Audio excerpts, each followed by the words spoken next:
नमस्कार, बायजूस आईएएस हिंदी में आप सभी का स्वागत है और आज हम 23 नवंबर के द हिंदू समाचार पत्र में आए कुछ महत्वपूर्ण समाचारों का विश्लेषण करने वाले हैं। तो आइए शुरू करते हैं आज का समाचार विश्लेषण। सबसे पहले ये जान लेते हैं कि आज के सत्र में हम किन किन विषयों पर चर्चा करने वाले हैं। सबसे पहले व्यक्तिगत डेटा संरक्षण विधेयक के ऊपर जो एडिटोरियल आया है हम उसकी यहाँ पे चर्चा करेंगे। उर्वरक क्षेत्र में सुधार की गुंजाइश है और कैसे इसको किया जा सकता है, इसको आधार बना करके एक एडिटोरियल आया है, हम उसकी भी यहाँ पे चर्चा करने वाले हैं। तेलंगाना की धान खरीद समस्या क्या है और इसको समझाने का यहाँ पर प्रयास किया गया है, इसको आधार बना करके जो न्यूज़ आया है हम उसकी यहाँ पे चर्चा करने वाले हैं। भारत और अमेरिकी संबंध को लेकर के एक एडिटोरियल आया है, हम उसकी भी यहाँ पे चर्चा करने वाले हैं। और सबसे अंतिम में इन विषयों पर आधारित मुख्य परीक्षा के अभ्यास प्रश्नों पर भी हम चर्चा करेंगे। तो आइए शुरू करते हैं आज के इस सत्र को। आज के पेपर के पेज नंबर 6 पर एक एडिटोरियल आया जिसका शीर्षक है फॉलिंग शॉर्ट और ये टॉपिक जीएस पेपर 2 पॉलिटी से जुड़ा हुआ है। इस एडिटोरियल में पर्सनल डेटा प्रोटेक्शन बिल 2019 को लेकर के चर्चा किया गया है और कहा गया है कि इस बिल में जो बातें हैं वह जस्टिस बीएन श्रीकृष्णा कमेटी के द्वारा जो मानक तय किए गए थे उससे अलग हैं। आप सभी को यह ध्यान में रखना है कि 2017 में सुप्रीम कोर्ट ने केएस पुट्टुस्वामी बनाम भारत संघ के मामले में निजता को मौलिक अधिकार घोषित किया था और इसके बाद सरकार ने देश के लिए एक नया डेटा संरक्षण कानून लाने के लिए कवायद शुरू किया और इसके लिए सरकार ने एक कमेटी का गठन किया जिसके अध्यक्ष थे जस्टिस बीएन श्रीकृष्णा, जिसे हम जस्टिस बीएन श्रीकृष्णा कमेटी के नाम से जानते हैं। इस कमेटी ने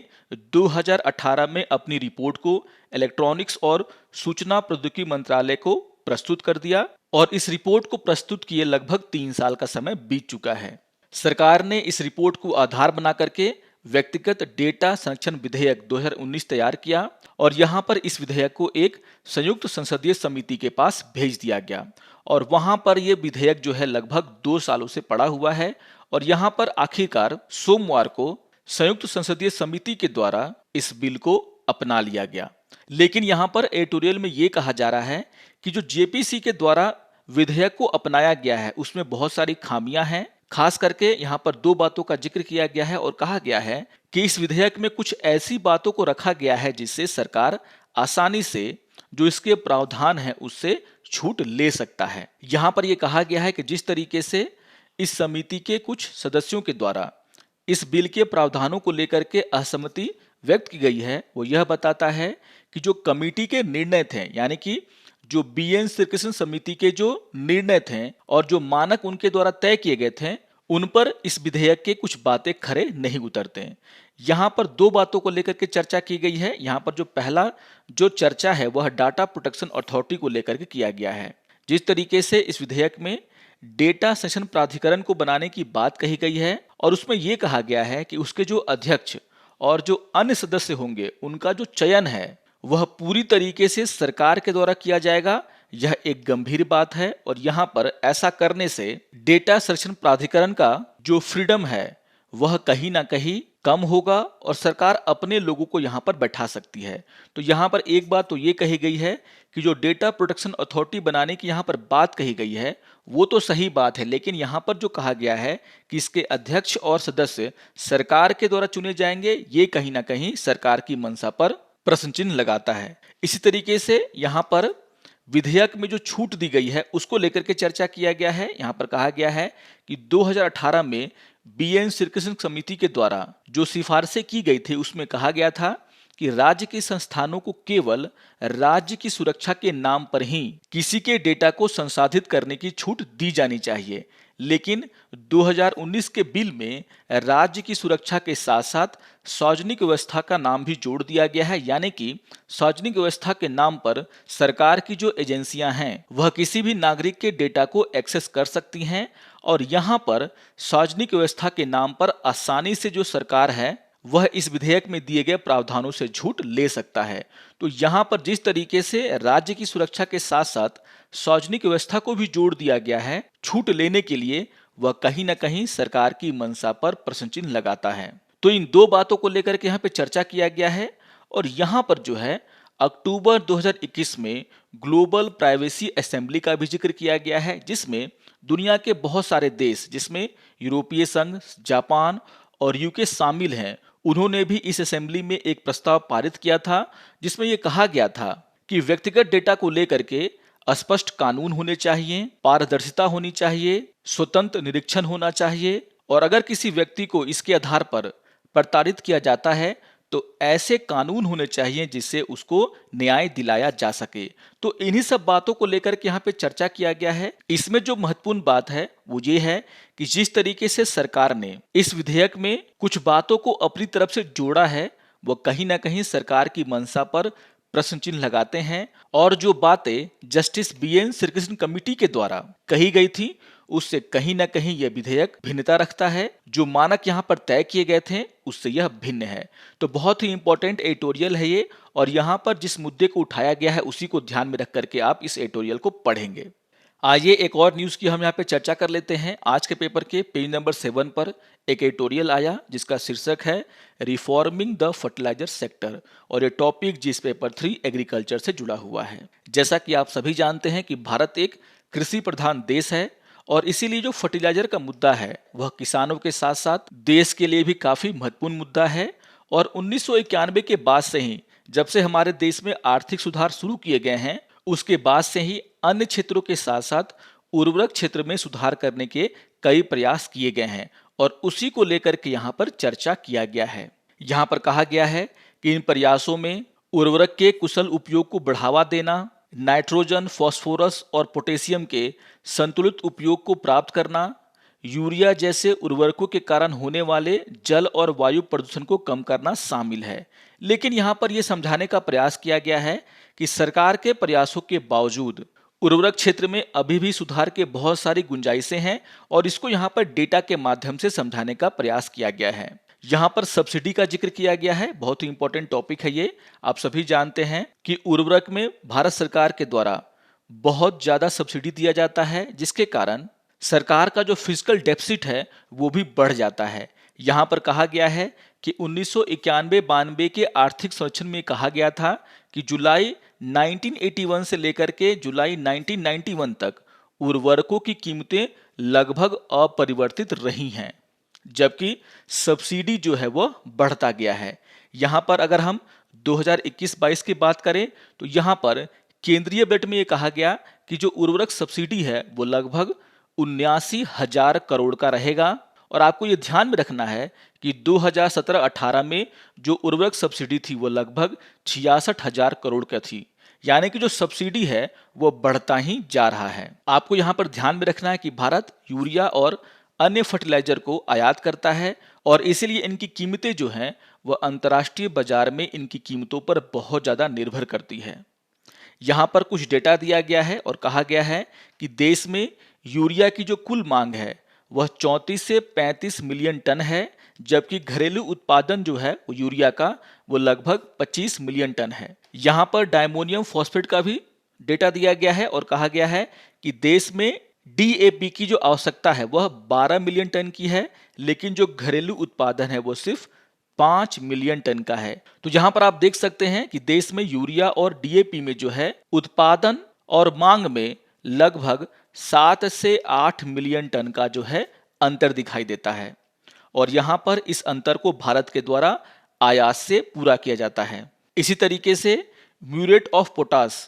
का भी उपयोग लगभग हमारे देश में 3 मिलियन टन के बराबर होता है और यह पूरी तरीके से आयातित है। अगर हम NPK की बात करें तो इसकी खपत हमारे देश में लगभग 12 से 13 मिलियन टन की है, जो बड़े पैमाने पर हमारे देश के भीतर ही उत्पादित किया जाता है और इसीलिए इसकी आयात की आवश्यकता बहुत ज़्यादा नहीं पड़ती है। भारत केवल 1 मिलियन टन ही NPK का आयात करता है, यानी कि हमारी जो डिमांड है और उसकी जो आपूर्ति है उसमें भारी कमियां हैं। इन फर्टिलाइजर की जो अंतर्राष्ट्रीय कीमतें हैं वह अस्थिर रहती हैं और कहीं ना कहीं ऊर्जा की कीमतों से सीधे तौर पर जुड़ी हुई हैं, यानी कि अगर अंतर्राष्ट्रीय मार्केट में इन फर्टिलाइजर का दाम बढ़ेगा तो हमारे घरेलू मार्केट में भी ये फर्टिलाइजर महंगे हो जाते हैं। अगर ऊर्जा महंगी होगी तो इसका सीधा असर जो है इन फर्टिलाइजर के रेट पर दिखाई देता है। यहाँ पर आपको ये समझाने का प्रयास किया गया है कि अगर कीमतें बढ़ती हैं तो इसका जो ज़्यादा जो वहन है वो सरकार के द्वारा किया जाता है, किसान पर कीमतों का जो प्रभाव है उसको कम करने के लिए सरकार मूल्य वृद्धि का एक बड़ा हिस्सा सब्सिडी के माध्यम से अवशोषित कर लेती है और इसके कारण सरकार को जो है गंभीर राजकोषीय चुनौतियों का सामना करना पड़ता है। और इसका भी डेटा यहाँ पर दिया गया है, यहाँ पर समझाया गया है कि यूरिया की जो कीमत है वह 2021 में बढ़ करके 5.36 प्रति किलोग्राम हो गई थी, जो कि 2001 में 4.60 थी। और अगर हम इसी अवधि में देखें तो धान का जो न्यूनतम समर्थन मूल्य था उसमें 280% की वृद्धि हुई और गेहूं के न्यूनतम समर्थन मूल्य में 230% की वृद्धि हुई। अगर दूसरे शब्दों में इसे समझा जाए तो 2001 में यूरिया की एक बोरी जिसमें 50 किलो यूरिया रहता है उसे खरीदने के लिए 37.7 किलो गेहूं की जरूरत पड़ती थी, जो अब घटकर 13.3 किलो रह गई है। यानी कि यहाँ पर यह समझाने का प्रयास किया गया है कि जिस रेट से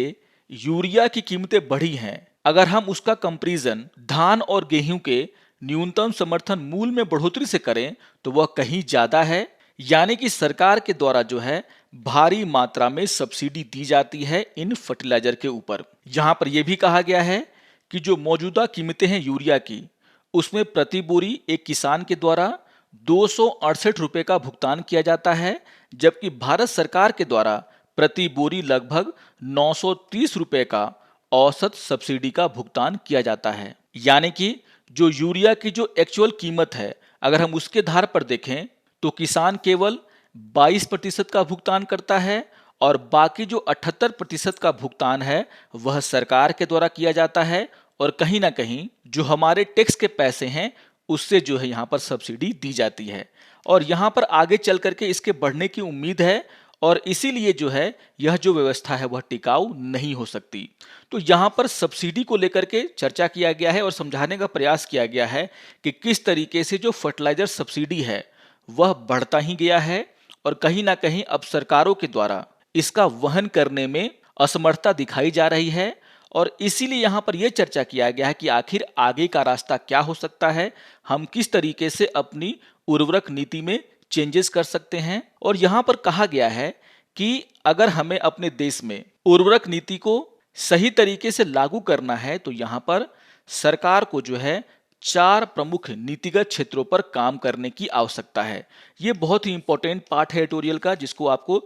ध्यान से समझना है। यहाँ पर जो पहली बात कही गई है वो ये है कि हमें जो है फर्टिलाइजर के उत्पादन में जो है आत्मनिर्भर होने की जरूरत है। यानी कि जिस तरीके से अभी हम बहुत ज्यादा फर्टिलाइजर का आयात करते हैं और आप सभी जानते हैं कि जब हम किसी वस्तु का आयात करते हैं तो यहाँ पर उसकी कीमतें जो है वो हम डिसाइड नहीं करते, वह अंतर्राष्ट्रीय मार्केट्स डिसाइड करता है। और जिस तरीके से अंतर्राष्ट्रीय मार्केट में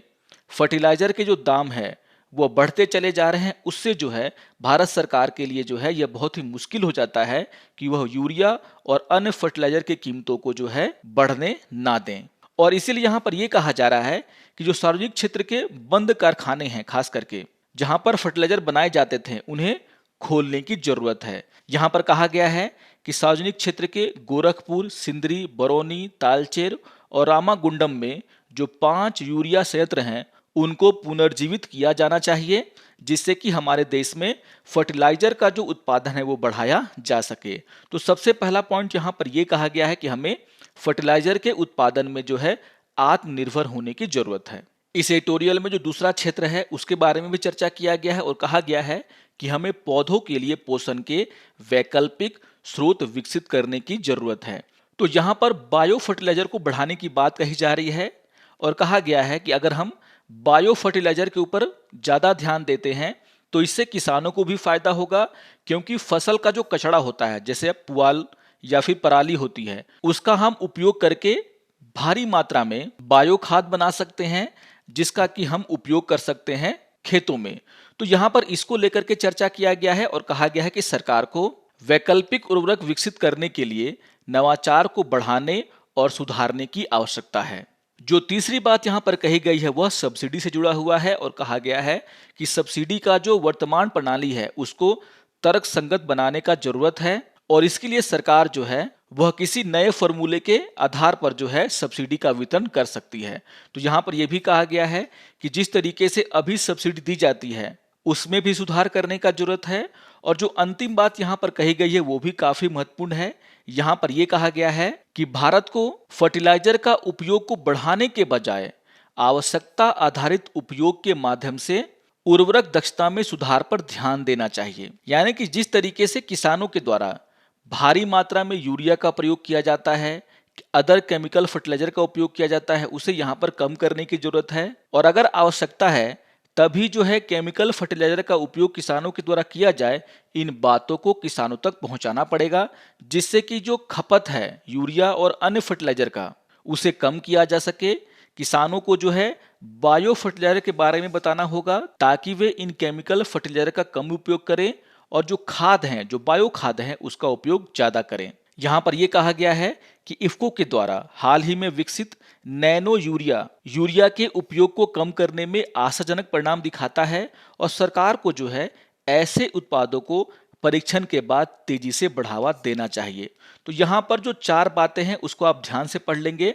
और इन 4 क्षेत्रों में सुधार करके सरकार जो है उर्वरक नीति में मूलभूत परिवर्तन कर सकती है। तो बहुत ही इंपॉर्टेंट एडिटोरियल है ये। और यहाँ पर जो मुख्य मुद्दा है फर्टिलाइजर से जुड़ा हुआ वो सब्सिडी है, उसकी चर्चा किया गया है। और जिस तरीके से यहाँ पर 4 क्षेत्रों का जिक्र किया गया है जिसमें कि सुधार करके सरकार अपनी उर्वरक नीति में मूलभूत परिवर्तन कर सकती है, उन बातों को आपको ध्यान में रख करके इस एडिटोरियल को पढ़ना है। आज ये एक और न्यूज का हम यहाँ पे चर्चा कर लेते हैं। आज के पेपर के पेज नंबर 15 पर एक न्यूज आया जिसका शीर्षक है द पैडी प्रोक्योरमेंट प्रॉब्लम, और ये topic GS paper 2 centre state relation और जीएस पेपर 3 एग्रीकल्चर से जुड़ा हुआ है। इस न्यूज में केंद्र सरकार और तेलंगाना सरकार के बीच धान खरीद के मुद्दे को लेकर के जो संबंध खराब हुए हैं उसको लेकर के चर्चा किया गया है और समझाने का प्रयास किया गया है कि आखिर ये मुद्दा क्या है। आप सभी को ध्यान में रखना है कि तेलंगाना सरकार के द्वारा इस बात पर जोर दिया गया है कि राज्य में जितना भी धान का उत्पादन हुआ है उसका 90% केंद्र के द्वारा खरीदा जाना चाहिए और केंद्र को पिछले रबी सीजन में जो चावल की शेष खरीदारी बची हुई थी उसे भी पूरा करना चाहिए। तो यहाँ पर जो सबसे प्रमुख मुद्दा है वो ये है कि तेलंगाना सरकार का ये कहना है कि तेलंगाना में जितना भी धान का उत्पादन हुआ है उसका 90% केंद्र के द्वारा खरीदा जाना चाहिए। लेकिन यहाँ पर केंद्र का ये कहना है कि उसके पास लगभग 4 साल तक के धान का पर्याप्त भंडार है और वह एफसीआई के द्वारा जो वादा किया गया है तेलंगाना से खरीद का, उससे ज्यादा खरीद नहीं कर पाएगा। तो यहाँ पर इसी मुद्दे को लेकर के केंद्र और तेलंगाना सरकार के बीच में संबंध जो है वो खराब हुए हैं और इस मुद्दे को यहाँ पर समझाने का प्रयास किया गया है। सबसे पहले यहाँ पर यह समझाने का प्रयास किया गया है कि आखिर धान खरीद की प्रक्रिया क्या है। यहाँ पर यह बताया गया है कि धान खरीद एक ऐसी कवायद है जिसमें राज्य और केंद्र सरकार दोनों शामिल होते हैं। राज्य नागरिक आपूर्ति निगम यानी कि सीएससी, जिसे हम इंग्लिश में बोलते हैं स्टेट सिविल सप्लाई कॉरपोरेशन, कुछ अन्य राज्य सरकार के एजेंसियों के साथ मिल करके एफसीआई की तरफ से ग्राम स्तर पर खरीद केंद्र खोलती है जहां पर किसान जो हैं वह एमएसपी पर धान बेचते हैं। यानी कि यहां पर राज्य का जो राज्य नागरिक आपूर्ति निगम है वह एफसीआई के तरफ से गांव-गांव जा करके केंद्र खोलता है और वहां पर किसान जो है अपने धानों को बेचते हैं। तो आपको यहां पर ध्यान में रखना है कि स्टेट सिविल सप्लाई कॉरपोरेशन के द्वारा सबसे पहले किसानों से धानों को खरीदा जाता है और यहां पर भुगतान के लिए सीएससी के द्वारा बैंकों से पैसे उधार लिए जाते हैं, जिसका जो गारंटर है वह राज्य सरकार होती है। धान खरीद के बाद इन धानों को फिर से मिलों में ले जाया जाता है जहां पर एफसीआई द्वारा जो मानक बनाए गए हैं उसके आधार पर इन धानों को कस्टम मिल्ड चावल यानी कि सीएमआर के रूप में संसाधित किया जाता है। यहां पर आपको ध्यान में रखना है कि कस्टम मिल्ड चावल का मतलब यह है कि जो एफसीआई ने मानक तय किए हैं चावल के लिए, उन मानकों को आधार बना करके इन मिलों में इन धानों से जो है चावल तैयार किया जाता है। और यहां पर यह जानकारी दी गई है कि हर 100 किलो धान से लगभग 68 किलो हल्का उबला चावल या फिर 67 किलो कच्चा चावल प्राप्त होता है और इनको बेच करके सीएससी यानी कि स्टेट सिविल सप्लाई कॉरपोरेशन जो है वह बैंकों का उधार चुकता करता है। यानी कि यहाँ पर सीएससी के द्वारा सबसे पहले किसानों से धान खरीदा जाता है, फिर मिल में ले जाकर के इन धानों से चावल को तैयार किया जाता है और ये चावल जो है वो एफसीआई को बेचे जाते हैं और उससे जो पैसा सीएससी को मिलता है वह पैसा जो है उसके द्वारा बैंकों को भुगतान किया जाता है। तो आपको ये समझना है कि यहाँ पर चावल की खरीद प्रक्रिया क्या होती है। यहाँ पर तेलंगाना सरकार का कहना है कि 2021-22 में तेलंगाना में जो धान की खेती हुई है वह लगभग 61 लाख एकड़ में हुई है और इससे जो उत्पादन होगा धान का वह लगभग 140 लाख टन का होगा। हालांकि यहाँ पर जो कृषि मंत्रालय है उसके तरफ से ये कहा गया है कि तेलंगाना में जो है लगभग 59 लाख एकड़ में धान की खेती हुई है और यहाँ पर जो अनुमानित उत्पादन है वो लगभग 113 लाख टन का है। अब यहाँ पर ये समझाने का प्रयास किया गया कि आखिर एफसीआई जो है वह उबले चावल खरीदने के लिए तैयार क्यों नहीं है। जिस तरीके से हमने देखा कि जो मिलर होते हैं वहां से धान से जो है उबला चावल और कच्चा चावल दोनों जो है प्राप्त होता है, यानी कि सरकार इन धान से जो है हल्का उबला चावल भी उत्पादन करती है और कच्चा चावल भी उत्पादन करती है। जो मामला है वह उबले चावल को लेकर के अटका हुआ है। यहाँ पर एफसीआई कहना है कि वह जो उबला चावल है उसे खरीदने को तैयार नहीं है और एफसीआई कहना है कि वह केवल जो है 40 लाख टन कच्चे चावल को उठाने के लिए तैयार है। जबकि यहाँ पर तेलंगाना सरकार का ये कहना है कि एफसीआई जितने भी चावल हैं, चाहे वो कच्चा चावल हो चाहे वह उबला चावल हो, उन सभी को उसके द्वारा खरीदा जाना चाहिए। यहाँ पर तेलंगाना का कहना है कि जिस तरीके से पंजाब और हरियाणा में पूरे धान की खरीद की जाती है, जितना भी धान सीएमआर के द्वारा उठाया जाता है, उसी तरीके से तेलंगाना में भी जितना धान सीएमआर के द्वारा उठाया गया है उसकी पूरी खरीद एफसीआई के द्वारा होनी चाहिए। या फिर अगर एफसीआई कम चावल खरीदने की योजना बना रहा है तो कम से कम राज्य सरकार को उसे 1 साल पहले जो है इसकी खबर देनी चाहिए, ताकि राज्य सरकार किसानों को यह बता सके कि एफसीआई के द्वारा जो है कम मात्रा में चावल की खरीद की जाएगी और इसीलिए जो है किसानों को इसकी कम खेती करनी चाहिए। तो यहाँ पर इसी बात को लेकर के मुद्दा पूरा अटका हुआ है। आपको ये ध्यान में रखना है कि एफसीआई के द्वारा इस साल सितंबर में यह घोषणा की गई थी कि वह 2021-22 में तेलंगाना और आंध्र प्रदेश से उबले हुए चावल को नहीं खरीदेगा, क्योंकि उसके पास कम से कम 4 साल के लिए पर्याप्त चावल का स्टॉक है। यहाँ पर राज्य सरकार का कहना है कि जो उबले हुए चावल हैं उनको स्टॉक करने के लिए उनके पास भंडारण स्थान नहीं है और इसीलिए एफसीआई को उबले हुए चावल के पूरे स्टॉक को खरीदना चाहिए। यहाँ पर राज्य सरकार के द्वारा यह भी कहा गया है कि चूंकि भंडारण और निर्यात केंद्र के द्वारा नियंत्रित किया जाता है, इसीलिए राज्य सरकार जो है इन उबले हुए चावल का प्रबंधन नहीं कर सकती। यहाँ पर तेलंगाना सरकार का यह भी कहना है कि केंद्र सरकार को उबले हुए चावल के निर्यात को प्रोत्साहन करना चाहिए, क्योंकि यह उन्हीं के हाथ में है। तो इन्हीं सब बातों को लेकर के केंद्र और तेलंगाना के बीच में जो है बात उलझा हुआ है। यहाँ पर आगे का रास्ता का जिक्र किया गया है। यहाँ पर कहा गया है कि राज्य सरकार का ये कहना है कि यह समझाने के लिए कि तेलंगाना के किसान धान के अलावा जो दूसरे वैकल्पिक फसल हैं जैसे दलहन और तिलहन, इनकी बुआई करें। ऐसा करने के लिए कम से कम सरकार को 2 फसल चक्र का समय लगेगा, यानी कि यहाँ पर सरकार जो है कुछ समय चाहती है ताकि वह किसानों को यह समझा सके कि धान के अलावा भी उन्हें दलहन और तिलहन जैसे वैकल्पिक फसलों का उत्पादन करना चाहिए। लेकिन इसके लिए सरकार को कुछ टाइम चाहिए। यहाँ पर राज्य सरकार का यह भी कहना है कि अगर वह किसानों को दलहन और तिलहन जैसे वैकल्पिक फसलों के उत्पादन करने के लिए प्रोत्साहित करती है, तो यहाँ भी इन किसानों को व्यापारियों के द्वारा शोषण से बचाने के लिए सरकार को जो है इन फसलों के एमएसपी को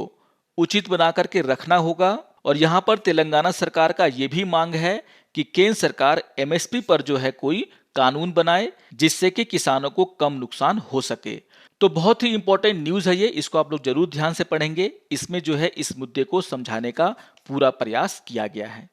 आज ये एक और न्यूज़ की हम यहाँ पे चर्चा कर लेते हैं। आज के पेपर के पेज नंबर 7 पर एक न्यूज़ आया जिसका शीर्षक है dynamism in India US ties, और ये topic GS paper 2 international relation से जुड़ा हुआ है। यहाँ पर यह कहा गया है कि भारतीय सांसदों और अमेरिकी कांग्रेस के सदस्यों के बीच बातचीत महत्वपूर्ण है और इसे संस्थागत बनाया जाना चाहिए। यहाँ पर यह बताने का प्रयास किया गया है कि जिस तरीके से भारत और अमेरिका के बीच में